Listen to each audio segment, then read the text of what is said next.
All right, guys, got me some coffee. Just had to get me some coffee. Circle K. Sometimes I fuse it together and call it Circle 7.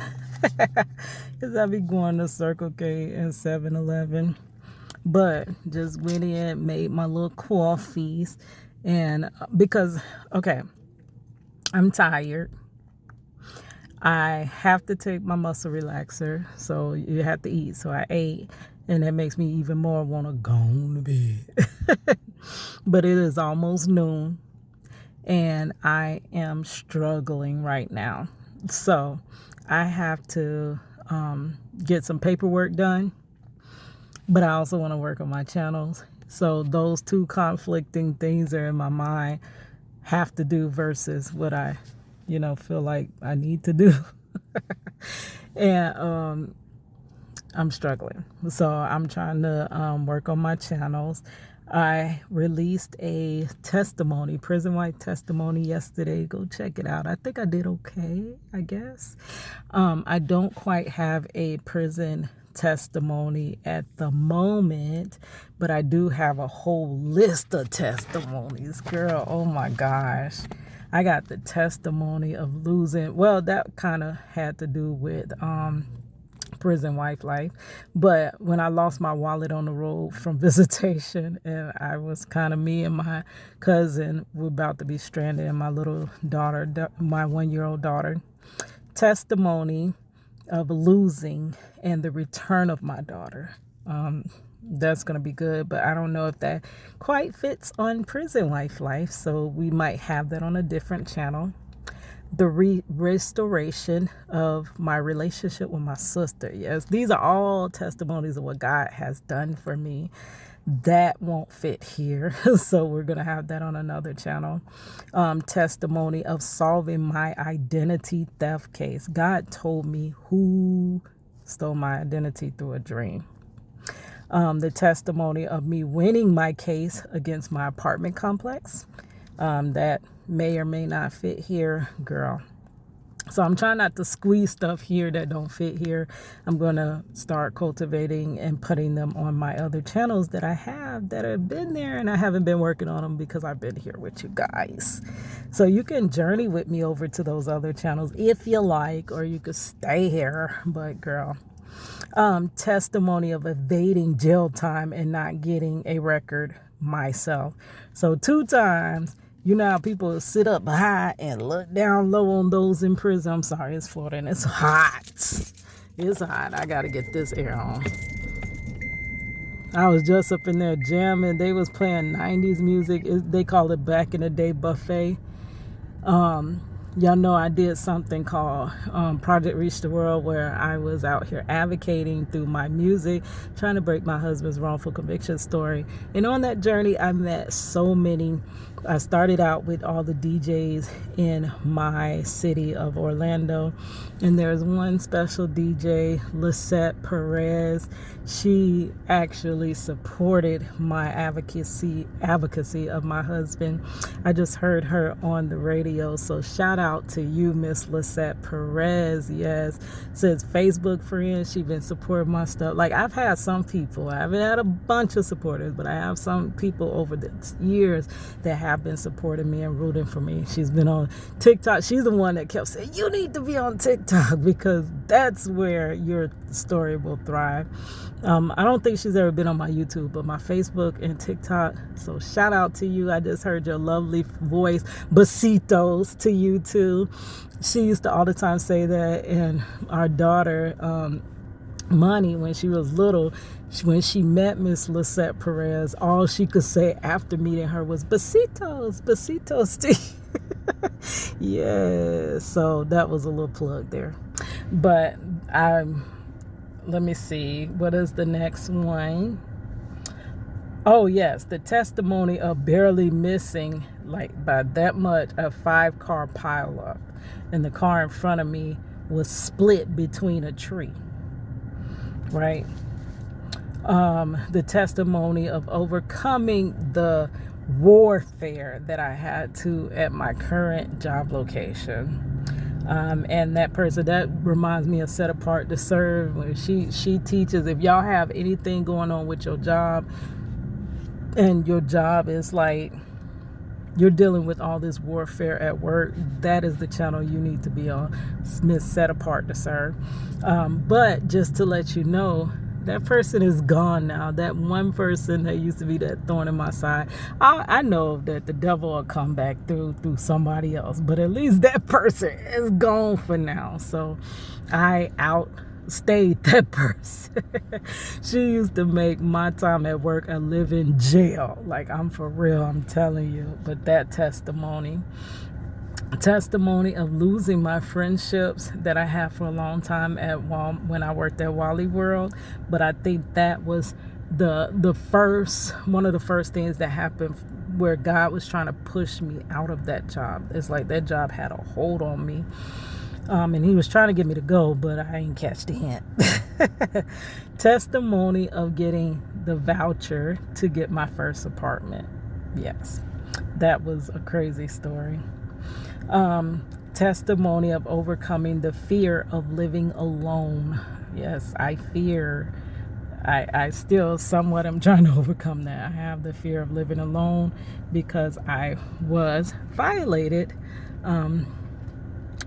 My safety zone was violated when I was a single mother by force, not choice, because they took my husband away, and taking my husband is also taking a layer of protection from the woman and child. And I was there like a sitting duck, which made me scared for my life to live alone, right? So I got part 2, testimony of overcoming fearing being alone. Because like I said, when I was a little girl, if you've been here with me, you know I said that I do have visions.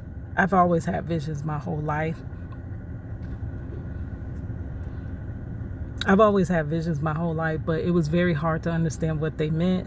And I think now, post 40, God is telling me what those visions meant as a little child.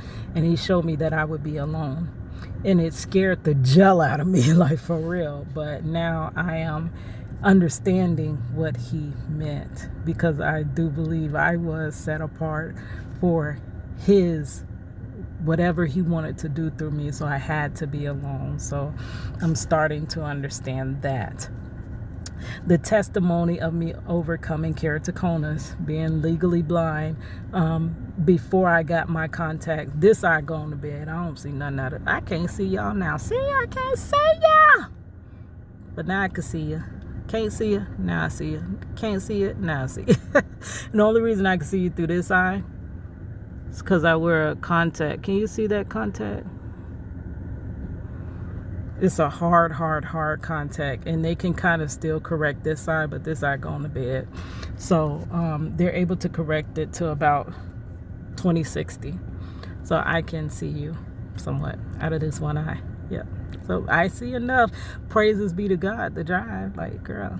But they snatch my license from time to time, and they do make me pass a test and all of that. Testimony of overcoming. I can't say that I've overcome carpal tunnel, because that is still what I'm dealing with. Physical disabilities. Right now, this carpal tunnel is going to bed, can't even hardly do nothing. And you do almost everything with your hands. But I did see this thing last night, a Mayo something. It's like a arm brace that's, I don't know if it's robotic or something, but it's not attaching to your, it's on the outside of you, and it helps stimulate like the nerves. And I'm like, dang, I might need to try that. But a lot of them look clunky, and I don't know. I don't want to be all drawn attention to like that. That's why I never really liked wearing my carpal tunnel brace, girl. But that was from a while back, so maybe now they've gotten some slimmer, trimmer, nicer looking ones. And I'm like, maybe that, like, girl, if I could ever be healed from this carpal tunnel, nerve damage, and arthritis, girl, there would be no limit to my earning potential. And I can just freely do my art and stuff like that. But they said it was people with like stroke victims not victims. What do you call it? Stroke patients. You don't call it victims when it's a stroke. I don't know. People that have been through I don't know the word right now. I could probably figure it out later, but it's not on the top of my head. But they have used it and have had a lot of success. So I wanted to try that. Maybe that could, but I'm still seeking healing from this carpal tunnel, and all those things like the nervous system repairing and stuff, and all the stuff I've had to go through just by that, not having all my physical ability and still having to be a full-time worker, which also goes back to why I was so miserable with that person at work. They were literally like making my life miserable because I was disabled. That is crazy. Testimony of overcoming my slip and fall and permanent damage. That goes with that. Testimony of overcoming the untimely wrongful deletion of my mother during a medical procedure.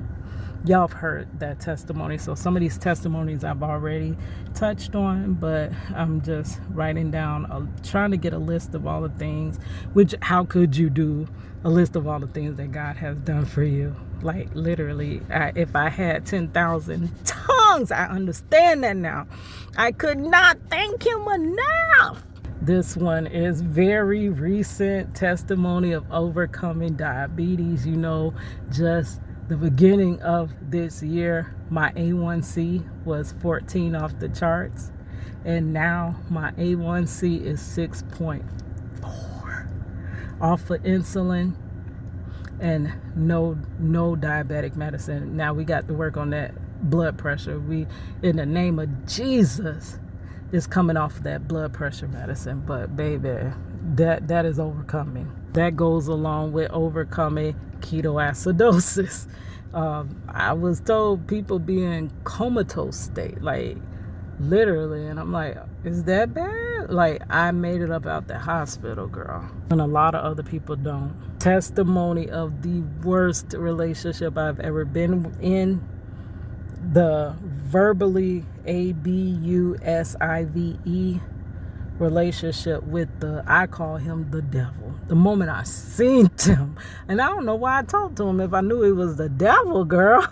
I kind of actually did put that story time here, or I did it on TikTok. I don't know. At this time, I think I wasn't on this channel. I was more so on TikTok.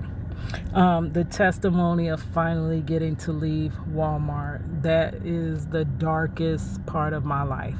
I think one of the darkest part of my life. I've had some dark parts of my life, like even starting from childhood, if you see the video from yesterday.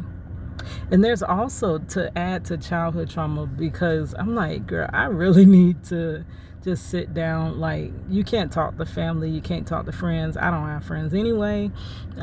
Sometimes I ramble here because it at least gets it out, and it is therapeutic, even if nobody watches. But I can't believe that some of the things I survived, like even at age 5, I believe, I overcome seeing my cousin pass in front of my face, like literally, and I didn't understand that. And then my older sister, after the passing of my little cousin, she ended up in a mental institution.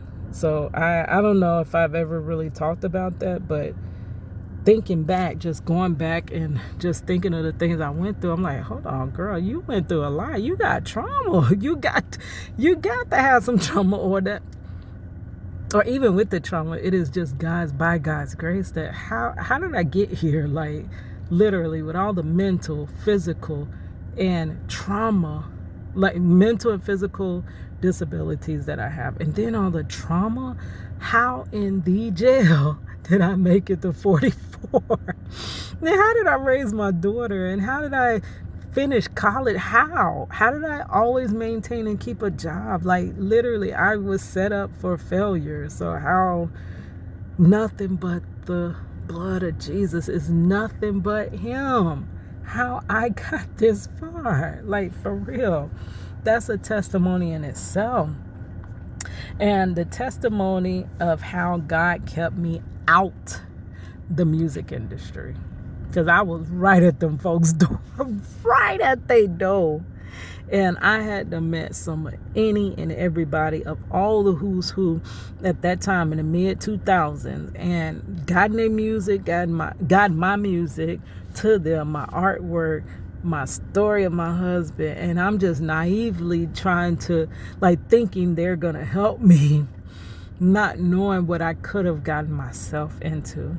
And it's so crazy because I was at a desperate point. That is when the enemy tries to exploit you the most, when you're at a desperate point. I was desperate to have my husband home, to have my family back together, and I could have made the wrong, if them doors had to open and them people had to call me back, like B.O.B. said, looking at the phone but the people never call you back.